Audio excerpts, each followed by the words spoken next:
নীলাপ অবাক চোখে তাকায়, গম্ভীর কণ্ঠে বলে, ও মারা গেছে। তরু নীলাপের চোখে চোখ রেখে বলল, তরু মারা যায়নি লাভবার্ড, তোমার চোখের সামনেই দাঁড়িয়ে আছে। কথাটা শুনি নীলাপের পায়ের নিচ থেকে মাটি সরে গেল। তরু নীলাপের দিকে 2 পা এগিয়ে গেল। নীলাপ 3 পা পিছিয়ে যায়। তরুর দিকে আঙ্গুল তাক করে কাঁপা কাঁপা কণ্ঠে বলে, কি বললেন? তরু ঝড়ের বেগে নীলাপের বুকে আশ্রে পড়ে। ইয়েস, আমি তরুলতা এহসান, তোমার তরু। নীলাপ তড়িৎ গতিতে তরুকে নিজের থেকে সরিয়ে দেয়। আপনি মিথ্যে বলছেন, কেন এসে বলছেন? তরু বাঁকা হেসে নিজের পেটের উপর হাত রেখে বলল, আমি তরুলতা এহসান, আর এটাই সত্যি। এখন তুমিই ভাবো যে আমাকে কি করবে, মেরে ফেলবে নাকি বাঁচিয়ে রাখবে। অবশ্যই সেটা ভাবার আগে নিজের অনাগত সন্তানের কথা ভেবো। কথাটা বলেই তরু বেডের দিকে চলে যেতে নেবে। তার আগে নীলাপ এক হাত দিয়ে তরুর বাহু টেনে ধরে তাকে নিজের কাছে নিয়ে আসে। তারপর আরেক হাত দিয়ে তরুর গাল দুটো চেপে ধরে বলে, এই তরুলতা এহসান মানে আমার বোনের খুনি? তুই বেঁচে আছিস কি করে? তরু রেগে গেল। নীলাপের হাত জাড়া দিয়ে সরিয়ে দিয়ে বলল, ডোন্ট ক্রস ইউর লিমিট। আমি আগের তরুলতা নই, সো আমায় যা ইচ্ছে তাই বলার ভুল করবে না একদম। নীলাপ দ্রুত গতিতে এগিয়ে গিয়ে তরুর চুল টেনে ধরে বলল, আমার আগে সন্দেহ হয়েছিল যে তুই তরু, কিন্তু আমি আমার সন্দেহকে প্রশ্রয় দিইনি, কারণ আমি মেনে নিয়েছিলাম তুই মৃত। কি করে জীবিত আছিস তুই? তরু নীলাপের শার্টের কলার চেপে ধরে বলে, তোর হাতে মরবো সেই জন্যই তো বেঁচে আছি, মেরে ফেল আমায়। নীলাপ রাগের বশে হিতাহিত জ্ঞান শূন্য হয়ে গেছে। সে তরুকে দেওয়ালের সাথে চেপে ধরে। তারপর তরুর গলা চেপে ধরতেই তরু বলে ওঠে, আমাকে মারার মধ্যে দিয়ে তুমি তোমার অনাগত সন্তানকেও মেরে ফেলবে, তারপর তুমিও খুনি হবে, নিজের সন্তানের খুনি। কথাটা শোনা মাত্রই নীলাপের চোখ মুখ আগের রূপে ফিরে আসে। তরুকে ছেড়ে দেয়। তরু নিজের চুলগুলো হাত খোপা করতে করতে বলে, অনেক সহ্য করেছিলাম, এবার তুমি আমার হাতের পুতুল। আমি যেভাবে নাচাবো ঠিক সেইভাবেই নাচবে, নইলে তোমার অসহায় ফিটাসটি জন্মের আগেই মারা যাবে। আমার কিন্তু 1 সেকেন্ডও লাগবে না ওকে মেরে ফেলতে। আর তুমি যে আমায় ভালোবাসো সেটাও জানি আমি, সো এসব উটকো রাগ আমায় দেখাতে এসো না। কথাটা শুনে নীলাপের শরীর জ্বলে যাচ্ছে। সে কি করবে বুঝতে পারছে না। নীলাপ তরুর হাত চেপে ধরে বলেন, কে চাস আমার থেকে? কেন ফিরে এসছিস? আমি তোমায় ভালোবাসা শেখাতে চাইলাম, তারপর তোমাকে ঠিক সেইভাবেই পড়াতে চাই যেভাবে আমি গত 12 বছর ধরে পড়ছি। তৈরি হয়ে নাও পড়ার জন্য। আমি অলরেডি পড়ে ছারখার হয়ে গেছে, নতুন করে আর কি পড়বে আমাকে? সেজন্য তুমি নিজেই দায়ী, কিন্তু আমি কোনো দোষ না করে শাস্তি পেয়েছি। নীলাপ তরুকে নিজের থেকে ছাড়িয়ে একটু দূরে সরে দাঁড়ায়। I just hate you. মিথ্যে কথা বলার কোনো দরকার নেই। তুমিও জানো আর আমিও জানি যে তুমি তরুলতা এহসান মানে আমাকে ভালোবাসো। নীলাপ কিছু না বলে স্টাডি রুমে চলে যেতে নেয়, কিন্তু তরু তার হাত টেনে ধরে বলে, জানা ভেবে আমাকে তুমি ভালোবাসতে পারবে না, আর তরু হিসেবে ভালোবাসাও তোমার কাছে নিষিদ্ধ। সুতরাং তুমি আমাকে শুধু স্ত্রী হিসেবে ভালোবেসো কেমন? আমি তোমাকে নিজের পরিচয় দিয়েছি কারণ এখন তোমাকে আটকানোর উপায় আমার কাছে আছে। তুমি এখন আমার কাছে অদৃশ্য শিকলে বন্দী হয়ে আছো। আমি যখন তখন সেই শিকল ধরে তোমাকে নিজের কাছে টেনে আনতে পারবো। নীলাপ তরুর কাছে এসে বলে, ওই শিকলের মেয়াদ মাত্র 9 মাস, তারপর আমি নিজের হাতে তোকে খুন করব। তরু পাগলের মতো হাসলো। দেখা যাক 9 মাস পর কি হয়। তবে এই 9 মাস তুমি ভুলে যাও আমি কে, কি করেছি। শুধু মনে রাখো আমি তোমার স্ত্রী, তোমার অনাগত সন্তানের মা আমি। নীলাপ আবারও স্টাডি রুমের দিকে যেতে নিলে তরু বলে ওঠে, তুমি আমার পাশে যদি না শো তাহলে আমি স্লিপিং পিল নিতে নিতে হবে আমায়। দরজা খুলে দাও। নীলাপ কিছু না বলেই স্টাডি রুমে গিয়ে ভেতর থেকে দরজা লক করে দেয়। তরু একটা শ্বাস ফেলে ফ্লোরেই বসে পড়ে। আজকের জন্য ছেড়ে দিলাম, বাট কালকে থেকে আমি যা বলবো তাই করতে হবে। ভোর 6টা। নীলাপ পুরো রাত স্টাডি রুমেই বসেছিল। সরি আপু, আমাকে এই পর্যায়ে এসে স্বার্থপর হতে হচ্ছে। আমি জানি তুমি চাও না যে প্রতিশোধ নিতে গিয়ে আমি আমার সন্তানকে হারিয়ে ফেলি। তবে আমি কথা দিচ্ছি, আমার সন্তান জন্ম নেওয়া মাত্র আমি তোমার খুনির মৃত্যু নিশ্চিত করব। নীলাপ দরজা খুলে বেরিয়ে দেখলো তরু মেঝেতে শুয়ে আছে। এত জেদ? আমার বোনকে খুন করে একটু অনুতপ্ত হসনি? নীলাপ কিছু না বলেই তরুকে কোলে তুলে নিল। আচমকা এরকম হওয়াতে তরু চোখ মেলে তাকালো। অবশেষে সজাগই ছিল। নীলাপ তরুকে নিয়ে খাটে শোয়ালো, তারপর তার পাশে শুয়ে বলল, ঘুমা এবার। তরু মুখে কিছু না বলে নীলাপকে জড়িয়ে ধরে চোখ বুঝল। সকাল 10টা বাজে। তরুর ঘুম ভাঙল। সে উঠে নীলাপকে পাশে দেখতে পেল না। শিট, আমার ডাক দিল না কেন? আমি অফিসের জন্য লেট হয়ে গেলাম। তরু উঠে তাড়াতাড়ি করে ফ্রেশ হয়ে রেডি হয়ে নিল। নিচে নামতেই দেখল সাবিনা আর যারা ড্রয়িং রুমে বসে গল্প করছে। তরুকে নামতে দেখে সাবিনা ডাক দিলেন, প্রাণা, মা কোথায় যাচ্ছ? ত্রানা বলে ডাকার কারণে তরু বুঝতে পারল যে নীলাপ তাদেরকে কিছুই বলেনি। তরু একটা শ্বাস ফেলে বলল, আমি অফিসে যাচ্ছি, লেট হয়ে গেলাম আমি। খেয়ে যাও। না, এমনিতেও সকালে কিছু খেতে পারি না। আমি যাচ্ছি, দুপুরের দিকে খেয়ে নেব। বলেই তরু বেরিয়ে গেল। তরু অফিসে গিয়ে দেখল নীলাপ কাজে ব্যস্ত আছে। তরুকে অফিসে দেখে নীলাপ ভুরু কুঁচকে তাকালো, তবে বেশি খেয়াল না করে নিজের কাজে মন দিল। সন্ধেবেলা নীলাপ আর তরু আলাদা আলাদা বাড়িতে ফিরে আসে। নীলাপ আগে ফিরেছে আর তরু একটু দেরিতে ফিরেছে। তরু বাড়িতে ঢুকতেই সাবিনা তাকে খেতে ডাক দেয়। সারাদিন কি খেয়েছো না খেয়েছো তার ঠিক নেই, হাত মুখ ধুয়ে খেতে এসো। যারা ড্রয়িং রুমে বসে বসে আচার খাচ্ছিল। তরু সিঁড়ি পেয়ে উঠতে উঠতে বলে, আমি এখনো পর্যন্ত ঠিক আছি যারা। অফিসেও আমার কাছে একটা দায়িত্ব। বলেই তরু রুমে চলে যায়। নীলাপ মাত্রই ওয়াশরুম থেকে বের হয়েছে। তরুকে দেখে সে না দেখার ভান করে বিছানায় শুয়ে পড়ে। তরু নিজের কাপড় চোপড় নিয়ে শাওয়ার নিতে চলে যায়। 20 মিনিট পর বেরিয়ে আসে। নীলাপ ল্যাপটপ নিয়ে বসে আছে। তরু নীলাপের দিকে এগিয়ে গিয়ে বলে, কি করছো? নীলাপ বেশ বিরক্ত হলো। মেয়েটা দেখছে যে সে ল্যাপটপে কাজ করছে, তারপরও জিজ্ঞেস করছে। অবশ্য আজ প্রথম নয়। নীলাপ গম্ভীর কণ্ঠে বলে, নাথিং। তাহলে আমার মাথায় একটু হাত বুলিয়ে দেবে? তরু নীলাপের পাশে গিয়ে বসতেই নীলাপ রেগে যায়। আজকে অফিসে কাজের অনেক প্রেশার ছিল। নীলাপের মন মেজাজ ভালো নেই। তরু সেটা জানে, কিন্তু তারও শরীর ভালো লাগছে না। দেখ তরু, আমাকে একদম বিরক্ত করবি না, আমার ভালো লাগছে না। আমি বিরক্ত করব না, তুমি আমাকে অ্যাবর্শন করার পারমিশন দিয়ে দাও। কথাটা বলার সাথে সাথে নীলাপ তরুর হাত চেপে ধরে। বারবার এই কথাটা বলে আমাকে ব্ল্যাকমেল করা বন্ধ কর। আমি ব্ল্যাকমেইল করছি না, আমি সিরিয়াসলি অ্যাবর্শন করতে চাই। দেখো, অ্যাবর্শন করে ফেলে তোমারও ভালো হবে। আমিও আর তোমায় বিরক্ত করতে পারবো না, আর তুমিও আমায় মেরে ফেলতে পারবে। তরু, আমি লাস্ট বার বলছি, অ্যাবর্শন করার চিন্তা মাথা থেকে ছেড়ে ফেল। তরু কিছু বলতে যাবে, তারে কি কিছু ভাঙার শব্দ ভেসে এলো। তরু আর নীলাপ দুজনেই নিচের দিকে তাকাতেই থমকে গেল। দরজার সামনে সাবিনা দাঁড়িয়ে আছেন। সে তরুর জন্য খাবার নিয়ে এসেছিল, কিন্তু দরজার সামনে এসে তরু আর নীলাপের কথা শুনে তার হাত থেকে খাবারের ট্রেটা পড়ে গেছে। নীলাপ তরুর হাত ছেড়ে দিয়ে সাবিনার সামনে এসে দাঁড়ালো। মা তুমি? সাবিনার চোখ দুটো জলে টইটুম্বর। সে তরুর দিকে যেতে যেতে বলেন, তুই তরুলতা এহসান? তরু নীলাপের দিকে তাকিয়ে চুপচাপ দাঁড়িয়ে আছে। নীলাপ সাবিনাকে বোঝানোর চেষ্টা করে বলল, মা তুমি ভুল শুনেছ। সাবিনা কিছু না বলে তরুর গালে সজোরে একটা চর বসিয়ে দিলেন। তরু অবাক চোখে সাবিনার দিকে তাকালো। নীলাপও সাবিনার ব্যবহারে চমকে গেল। ইতিমধ্যে সাবিনার চিৎকার শুনে নাজমুল, নাহিদ আর যারা দরজার সামনে এসে দাঁড়িয়েছে। নাজমুল আর নাহিদ 10 মিনিট আগেই বাড়িতে ঢুকেছে, ফ্রেশও হয়নি এখনও। সাবিনাকে তরুর গায়ে হাত তুলতে দেখে যারা সেদিকে এগিয়ে গেল। সাবিনা যারার দিকে রক্তচক্ষু চোখে তাকালো, তারপর আঙ্গুল উঁচিয়ে বলল, চুপ, একদম চুপ। তুমি জানতে তাই না যে এই মেয়েটাই তরুলতা এহসান, তোমার সৎ বোন? যারা নিশ্চুপ হয়ে গেল। নাহিদ আর নাজমুল সাবিনার কথা শুনে হতভম্ব হয়ে দাঁড়িয়ে আছে। নীলাপ পরিস্থিতি সামলাতে সাবিনার উদ্দেশ্যে বলল, মা তুমি শান্ত হও প্লিজ, আমি তো বললাম তুমি ভুল শুনেছ। তরু বলে উঠল, ভুল নয়, একদম ঠিক শুনেছেন। আমি তরু, তরুলতা এহসান, সাফওয়ান এহসানের বড় মেয়ে। আমার মায়ের নাম তাহেরা, আমার ভাইয়ের নাম তাজিন এহসান। তরুর স্বীকারোক্তি শুনে নীলাপ আর যারা বাদে সবাই চমকে উঠল। নাহিদ বলল, কিন্তু তরুলতা এহসান তো মারা গিয়েছিল, তুমি কিভাবে তরুলতা এহসান হতে পারো? আমি মারা যাইনি, আমাকে রাফিজ চৌধুরী সেদিন নদী থেকে উদ্ধার করেছিলেন। নাজমুল বলেন। জোরু জিভ দিয়ে ঠোঁট ভিজিয়ে বলল, আমি জানি না। সাবিনা প্রচণ্ড রেগে গেলেন। সে তরুর দিকে এগিয়ে যেতে নীলাপ তাকে আটকালো। তুই আমাকে কেন আটকাচ্ছিস? ও আমার মেয়েকে মেরে ফেলেছিল। কথাটা শুনে যারা মাথায় যেন আকাশ ভেঙে পড়ল। বারবার সাবিনার বলা কথাটাই তার কানে বাজছে। যারা এক এক করে সবার দিকে তাকালো, তারপর বলে উঠল। নাহিদ যারার দিকে এগিয়ে এসে বলল।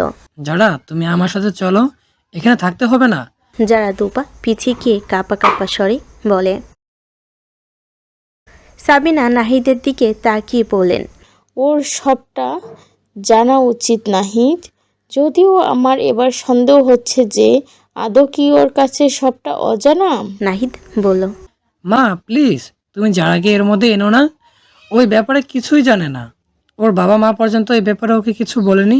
তুমি তো জানোই যে যারা কতটা নরম মনের, ও এসব সহ্য করতে পারবে না, ও অসুস্থ। সাবিনা বললেন। আজকে আমি ওকে সবটাই বলবো। ওরও জানা উচিত ওর প্রিয় বোন আমার ফ্যামিলিটাকে কিভাবে শেষ করে দিয়েছিল।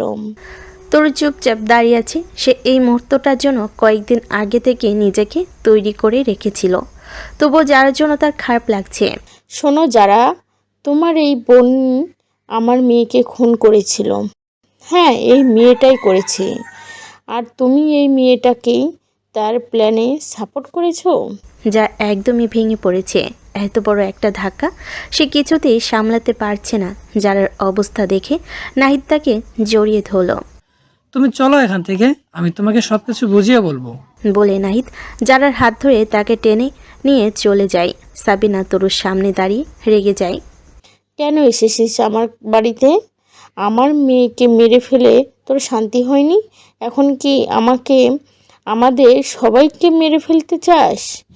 কি হলো বল, বলছিস না কেন? সাবিনা আবারও তরুকে মারতে নিলে নীলাপ সাবিনার হাত ধরে ফেলে। সাবিনা অবাক চোখে নীলাপের দিকে তাকায়। নীলাপ আলতো হাতে সাবিনাকে জড়িয়ে ধরে বলে। মা, তুমি শান্ত হও প্লিজ। ভুলে যাও না, ওকে কিছু বললে সেটার প্রভাব আমার অনাগত সন্তানের উপর পড়বে। তাই বলে ওকে আমরা মেনে নিব? মেনে নেব না। শুধু বাচ্চাটা জন্ম নেওয়া পর্যন্ত অপেক্ষা করো। আমি নিজের হাতে ওকে শাস্তি দেব। শুধু দয়া করে এই কয়েকটা দিন একটু সহ্য করে নাও। নাজমুল এতক্ষণ চুপচাপ দাঁড়িয়ে থাকলেও এবার এসে সাবিনার কাঁধে হাত রেখে বলেন। নাজমুল সাবিনাকে নিয়ে চলে যেতে নিলে সাবিনা পেছনে ফিরে নীলাপের দিকে তাকিয়ে বলে উঠলেন। আমি আজকে সত্যি সেই দিন নেওয়া আমার সিদ্ধান্তের জন্য আফসোস করছি রে নীলাভ। অনেক বেশি আফসোস করছি। আমি ভাবতেও পারিনি যে তোর কথাটা এভাবে সত্যি হয়ে যাবে। নীলাপ অসহায় চোখে মায়ের দিকে তাকালো। নাজমুল সাবিনাকে নিয়ে চলে গেল। তরু থম মেরে দাঁড়িয়ে আছে। নীলাপ তাকে না ঘেটে মায়ের কাছে চলে যায়। হঠাৎ করেই তরু হাসতে লাগলো। সে পাগলের মতো হাসছে। সবাইকে এইভাবে শাস্তি দেব আমি? আমি তরুলতা এই 9 মাসে তোমাদের প্রত্যেককে শাস্তি দেব। তারপর তারপর আমি তোমরা মুক্তি পাবে, আর বিরক্ত করব না আমি কাউকে। বলতে বলতে তরু ফ্লোরে বসে পড়ল। তার ভীষণ মাথা ঘুরছে, হাত পা কাঁপছে, হৃদস্পন্দন অস্বাভাবিকভাবে বেড়ে গেছে, দম আটকে আসছে। তরু বুঝতে পারল তার সাথে কি হতে যাচ্ছে। সে একটা বাঁকা হাসি দিয়ে রুমের দরজাটা লাগিয়ে দিল। তারপর ফ্লোরে শুয়ে পড়ল। তাদের রুমের সব দরজার সিস্টেম এমন যে ভেতর থেকে আটকালে বাইরে থেকে চাবি দিয়ে খোলা যায়, আর বাইরে থেকে লক করলে ভেতর থেকেও চাবি দিয়ে খোলা যায়। সবার রুমে চাবি সবার রুমেই থাকে, আর বাড়তি চাবি সাবিনা আর নীলাবের রুমে থাকে। রাত 10টা। যারা নাহিদের বুকে মাথা রেখে শুয়ে আছে। নাহিদ তার মাথায় হাত বুলিয়ে দিচ্ছে। নাহিদ বলল। তোমার মা সবসময় তোর কাছ থেকে তোমাকে দূরে রাখতো, সেই জন্যই তুমি জানতে না। আর আমি এই বাড়ির সবাইকে বলে দিয়েছিলাম যাতে কেউই কখনো তোমার সামনে এই ব্যাপারে কিছু না বলে। প্রতিশোধ নিতে চাইছিলাম, বাট বিয়ের অনেক আগেই আমি তোমাকে সত্যি সত্যি ভালোবেসে ফেলেছিলাম। সেই জন্যই বাড়ির সবাইকে যেভাবে হোক রাজি করে তোমাকে বিয়ে করেছিলাম। আপুকেও খুব ভালোবাসতো, আমিও বাসতাম, কিন্তু তুমি কোনোভাবেই এইসবে জড়িয়ে ছিলে না। বোঝার পরেই আমি তোমাকে ভালোবেসে ফেলেছিলাম। তুমি সবাইকে নিজের মতো সহজ সরল মনে করো, সেজন্যই বিশ্বাস করতে পারছো না। নীলাপ আর আয়ু নিজেদের চোখে দেখেছে যে তরুই আমার আপুর পেটে ছুরি চালিয়ে দিয়েছিল। যার ফুপিয়ে কেঁদে উঠল। সে কিছুতেই মানতে পারছে না যে তার বোন এরকমটা করেছে, তবে সে নাহিদের সাথে এ নিয়ে তর্ক করতে চায় না। কাঁদছো কেন?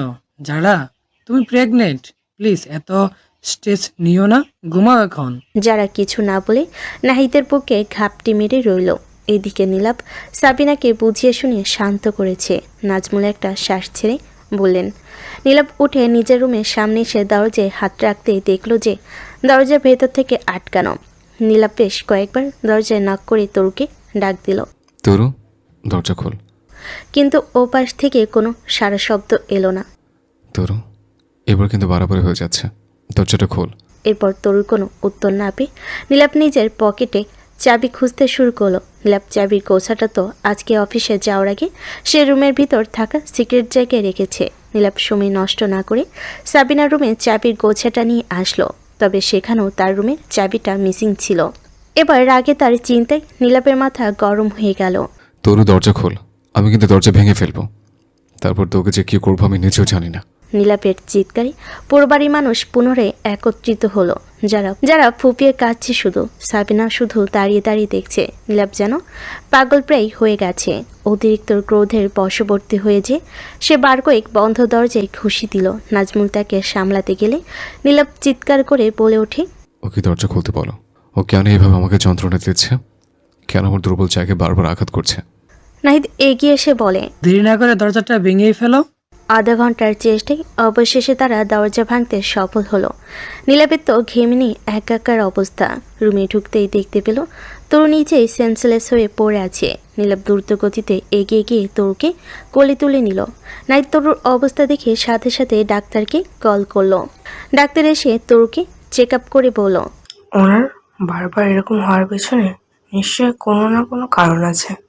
আপনাদের সেদিকে একটু লক্ষ্য রাখতে হবে। ভুলে যাবেন না, উনি এখন একা নন। নীলাপ তরুর পাশে দাঁড়িয়ে তরুর দিকেই তাকিয়ে আছে। তরুর মুখ ফ্যাকাশে হয়ে গিয়েছে, নাক দিয়ে এখনো রক্ত পড়ছে। ওনাকে এখন ঘুমিয়ে ইঞ্জেকশনও দেওয়া যাবে না। আমি একটা স্যালাইন দিয়ে যাচ্ছি, আপনারা লক্ষ্য রাখবেন। ওনার জ্ঞান ফিরলে উনি যেন একদম স্ট্রেস মুক্ত থাকে। আর উনি একটু সুস্থ হলেই ওনাকে একবার আমার চেম্বারে নিয়ে যাবেন। ডাক্তার চলে গেল। যারা তরুর কাছে আসতে নিলে সাবিনা তার হাত ধরে ফেলে। তুমি ওর কাছে যাবে না। আমি যেন আজকের পর থেকে তোমাকে ওর ধারে কাছেও না দেখি, কথাটা মনে রেখো। নাহি তোর বউকে নিয়ে যা। নাহিদ মায়ের মনের অবস্থা বুঝতে পেরে যারাকে নিয়ে চলে যায়। তারপর সাবিনা আর পরিশেষে নাজমুলও চলে যায়। নীলাপ একটা শ্বাস ফেলে তরুর পাশে এসে বসে। তরুর ডান হাতটা হাতের মুঠোয় নিয়ে কয়েকটা চুমু দেয়। সে জানে না কেন এরকমটা করেছে। সে অবশ্য জানতেও চায় না। আগামী 9 মাসের জন্য সে জাস্ট সব কিছু ভুলে যেতে চায়। নীলাপ একটা কাপড় ভিজিয়ে নিয়ে তরুর পুরো চেহারা মুছে দেয়। তারপর চেয়ার টেনে সেখানেই বসে থাকে। রাত 2টা বাজে। তরুর জ্ঞান ফিরে সে চোখ মেলে চারপাশে তাকিয়ে দেখে নীলাপ চেয়ারে বসে থেকে ঘুমিয়ে গেছে। সে নিজের বাম হাতের দিকে তাকিয়ে দেখে স্যালাইন কিছুক্ষণ পরে শেষ হয়ে যাবে। তরুর এখনও মাথা ঘুরছে। লাইটের হালকা আলো তার কাছে তীব্র লাগছে। সে একটু নড়চড় করতে নীলাপের ঘুম ভেঙে যায়। নীলাপ কিছু না বলে উঠে গিয়ে তরুর হাতে স্যালাইন খুলে দেয়। তরু আস্তে আস্তে উঠে বসে। তার ওয়াশরুমে যেতে হবে, কিন্তু মাথা ঘুরছে। তরু এক পা খাটের বাইরে রাখতেই নীলাপ তার ডান বাহু ধরে তাকে দাঁড়াতে হেল্প করে। তরু কিছুই বলে না। নীলাপ তাকে ওয়াশরুমে যেতে হেল্প করে। তারপর তরুকে বেডে শুইয়ে দেয়। লাইট অফ করে দাও, চোখে বিচ্ছে। নীলাপ বিনা বাক্যে লাইট অফ করে দিয়ে তরুর পাশে এসে শুয়ে পড়ল। মুহূর্তে তরু নীলাপকে জড়িয়ে ধরল। নীলাপ একটা শ্বাস ফেলে আলতো করে তরুর মাথায় হাত রাখল। মায়ের রুমে থাকা আমার রুমের চাবিটা কোথায়? তরু ফিস ফিসিয়ে বলল, যেই রুমে আমি থাকতাম সেই রুমের ড্রয়ারে। ওখানে গেল কিভাবে? তুমি অলরেডি বুঝে গেছো যে কিভাবে গেছে। নীলাপ এবার চাপা স্বরে বলে উঠল, এরকমটা করে কি পেলি? তোমার অ্যাটেনশন। এই যে এখন বিনা বাক্য ব্যয়ে নিজে থেকেই আমার কাছে চলে এলে, আর এরপর থেকে আমার সাথে খারাপ ব্যবহার করার আগে 100 বার ভেবে নেবে। নীলাপ চুপ হয়ে গেল। তরু আরও শক্ত করে নীলাপকে জড়িয়ে ধরল। সকাল হতেই নীলাপ তরুকে নিয়ে ডাক্তারের কাছে আসে। ডাক্তার তরুকে জিজ্ঞেস করলেন, আপনি কি কোনো ট্রমার মধ্যে আছেন? আমার মনে হয় সেজন্যই আপনার ঘন ঘন প্যানিক অ্যাটাক হচ্ছে। তরু চুপচাপ বসে আছে। সে এখানে আসতে চায়নি। সে নিজের কোনো চিকিৎসাই করাতে চায় না। কিন্তু নীলাপ তো নাছোড়বান্দা। সে জোর করে তরুকে এখানে এনেছে। কি হলো, বলছিস না কেন? তরু একবার নীলাপের দিকে তাকালো। সে অন্য লোকেদের সামনে তাকে তুই তুকারি করছে। তরু একটা শ্বাস ছেড়ে বলল, আমার তেমন কোনো ট্রমা নেই। যখনই অন্য কেউ আমাকে অকারণে ভুল বোঝে তখনই আমার শ্বাস নিতে কষ্ট হয়। হাত পা কাঁপতে শুরু করে আর চারদিক অন্ধকার হয়ে যায়। তারপর কি হয় আমার আর মনেই থাকে না। কথাটা শুনে নীলাপ তরুর দিকে তাকায়। সে বোঝার চেষ্টা করছে যে অকারণে ভুল বোঝে কথাটি দিয়ে তরু ঠিক বোঝাতে চাইছে।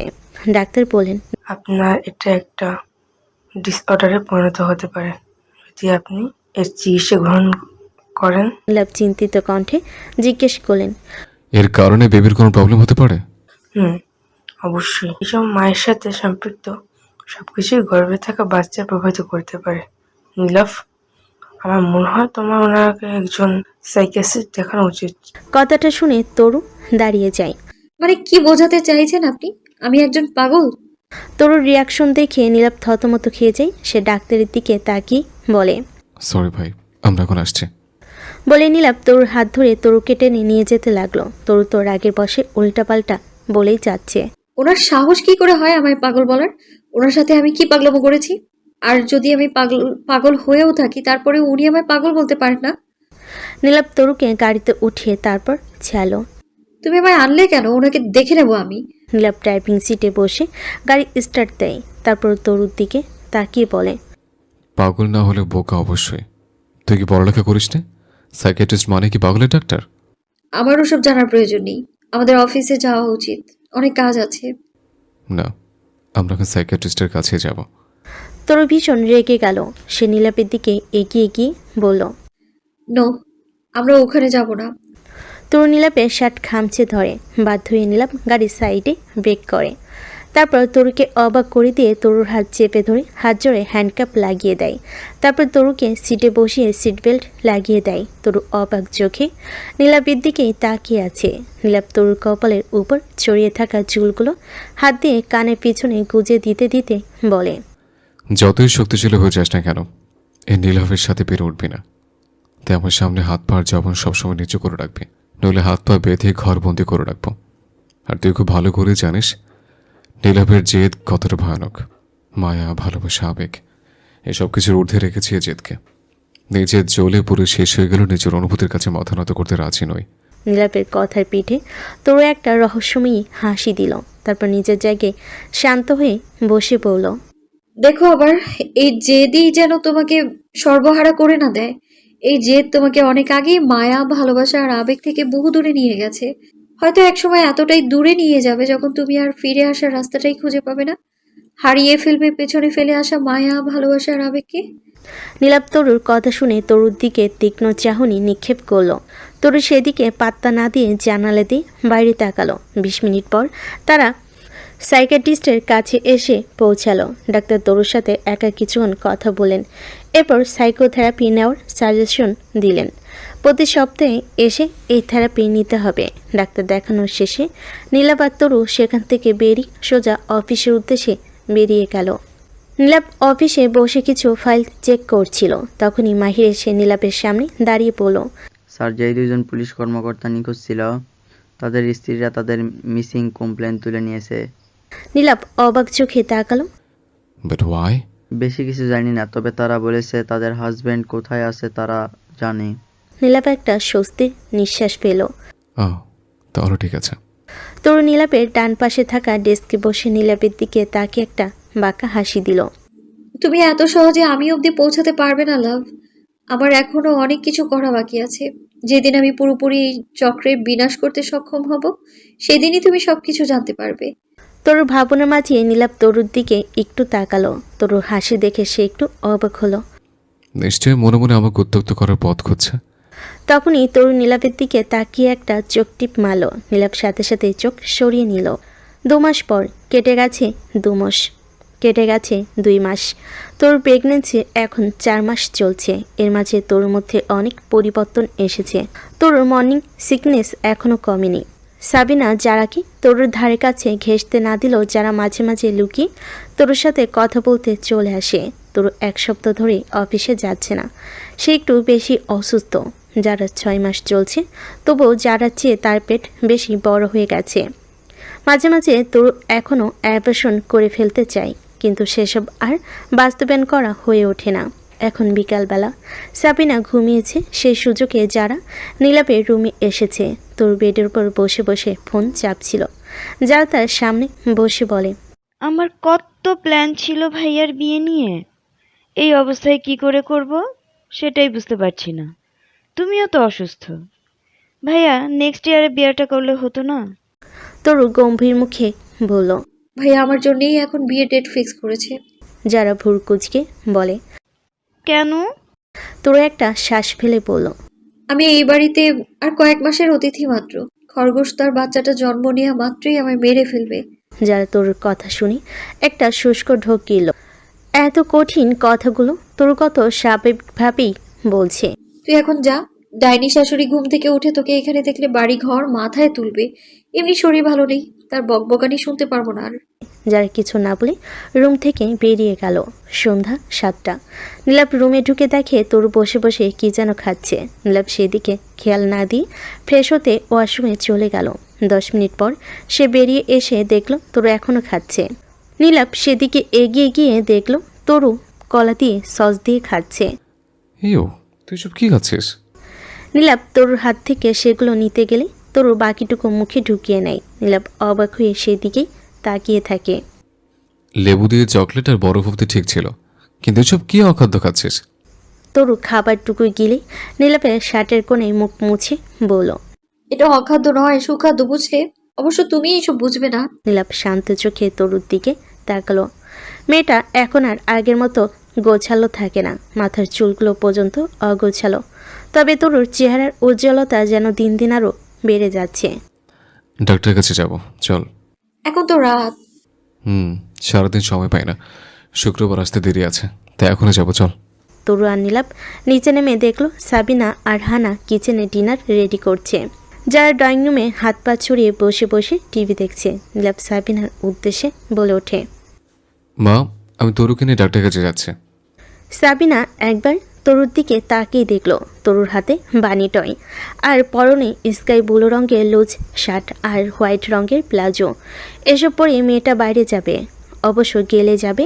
সাবিনা এই মেয়ের সাথে কিছুতেই কথা বলবে না। যারা কিছু বলতে চাইলো সাবিনার দিকে তাকিয়ে আর বলল না। 15 মিনিট ড্রাইভ করার পর নীলাপ তরুকে নিয়ে হসপিটালে এসে পৌঁছালো। নীলাপ তরুর হাতে থাকা বানি টয়টার দিকে তাকিয়ে বলল। এটা কি এখানে নিয়ে আসা লাগে? তোমার কি সমস্যা? আমি যেখানেই যাব বাণীকে নিয়ে যাব।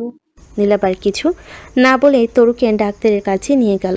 ডাক্তার তরুকে কিছু টেস্ট দিল, যেগুলো ফিমেল ডক্টর দিয়ে করাতে হবে, আর তরুর জন্য একজন ফিমেল ডক্টরকে রিকমেন্ড করলেন। তরুর আল্ট্রাসাউন্ড করা হচ্ছিল। তরু চুপচাপ শুয়ে আছে। তরুকে এভাবে চুপচাপ থাকতে দেখে তার সামনে বসে থাকা ডক্টর একটু অবাক হলেন। এতদিন যাবৎ যত প্রেগনেন্ট মহিলা তার কাছে এসেছে, সবাই তাকে নিজের বেবির সম্পর্কে প্রশ্ন জিজ্ঞেস করে গেছে, যে তার বেবি কেমন আছে, কোনো প্রবলেম আছে কি না, এইসব। কিন্তু তরু তো কোনো কিছুই জিজ্ঞেস করছে না। ডক্টর আল্ট্রাসাউন্ড শেষ করে নীলাপকে ডাক দিলেন। নীলাপ আর তরু ডক্টরের সামনে বসে আছে। নীলাপ আগ বাড়িয়ে জিজ্ঞেস করলো, ডক্টর, বেবি কেমন আছে? ডক্টর লুসি নীলাপের দিকে তাকিয়ে হালকা হাসলেন, যা দেখে পাশে বসে থাকা তরু রাগী চোখে তাকালো। ডক্টর অবশ্য সেটা লক্ষ্য করলেন না। কথাটা শুনে সবাইকে অবাক করে দিয়ে তরু দাঁড়িয়ে গেল, হাতটা নিজের পেটের উপর রেখে চোখ বড় বড় করে বলল। কি? দুটো খরগোশের বাচ্চা? এখানে দুটো খরগোশের বাচ্চা আছে? No way. তরুর কথা শুনে ডক্টর একবার তরু আর একবার নীলাপের দিকে তাকালেন। নীলাপ ডক্টরের চাহনি দেখে কিছুটা অকওয়ার্ড ফিল করল, তবে এটা তার কাছে নতুন কিছু না। তরু সারাক্ষণই তাকে খরগোশ বলে বিরক্ত করে। আগে তাও লাভবার্ড বলে ডাকতো, সেটা ঠিক ছিল, কিন্তু কিছুদিন আগে নীলাপ তরুকে এসব বলে ডাকতে নিষেধ করার পর থেকেই তরু তাকে খরগোশ বলে খেপায়। নীলাপ তরুর হাত চেপে ধরে তরুকে পাশের চেয়ারে বসিয়ে হালকা ধমক দিয়ে বলল। এটা হসপিটাল, তোর বেডরুম নয়। দয়া করে আমার মঞ্চ নষ্ট করিস না। এক্সট্রিমলি সরি ডক্টর, আসলে ওর মাথায় একটু প্রবলেম আছে, ওর কথা কিছু মনে করবেন না। কথাটা শুনে তরু আর চোখে নীলাপের দিকে তাকালো। নীলাপ ব্যাপারটা বুঝতে পারলো, তা গুরুত্ব দিল না। আপনি বলুন প্লিজ, বাচ্চা দুটো ঠিক আছে তো? তরু চুপচাপ বসে থাকলেও নীলাপ প্রচণ্ড খুশি হয়েছে। সে পারলে ডক্টরকে জড়িয়ে ধরত। এত ভালো একটা নিউজ দেওয়ার জন্য ডক্টর বাচ্চা দুটোর কন্ডিশন সম্পর্কেও আরও কিছু বলেন। সব কিছু শুনে নীলাপ তরুকে নিয়ে হসপিটাল থেকে বেরিয়ে গেল। নীলাপ গাড়িতে গিয়ে বসে দেখে তরু গাড়িতে না উঠে বাইরে দাঁড়িয়ে আছে। কিরে ভেতরে আয়। না, আমি যাব না। নীলাপ গাড়ি থেকে নেমে তরুর সামনে দাঁড়িয়ে পড়ল। যাবি না মানে? একটা বাচ্চা ঠিক ছিল, কিন্তু দুটো, দ্যাটস টু মাচ। এই জন্যই আমার অবস্থা দিন দিন খারাপ হচ্ছে। এটার মেনে নেওয়া যাচ্ছে না। আমি কেন এত কষ্ট সহ্য করছি? এখন অ্যাবর্শন করার অপশন আছে, প্লিজ চলো অ্যাবর্শন করে নিই। কথাটা শুনে নীলাপের মেজাজ বিগড়ে গেল। এই মেয়েটা প্রতিদিনই এই অ্যাবর্শনের কথাটা বলবে। নীলাপ দুহাত নিজের প্যান্টের পকেটে ঢুকিয়ে ঘাড় কাত করে তরুর দিকে তীক্ষ্ণ চাহনি নিক্ষেপ করলো। বাচ্চারা তোর পেটে আছে বলেই তুই এখনো বেঁচে আছিস, নইলে বারবার অ্যাবর্শন করার কথা বলার জন্য বেঁচেই থাকতি না। বাচ্চাদের রোজ ছেলে যাওয়া কয়েকদিন বেঁচে থাকবে, কিন্তু অ্যাবর্শন করে ফেললে তো আজই তোর শেষ দিন হবে।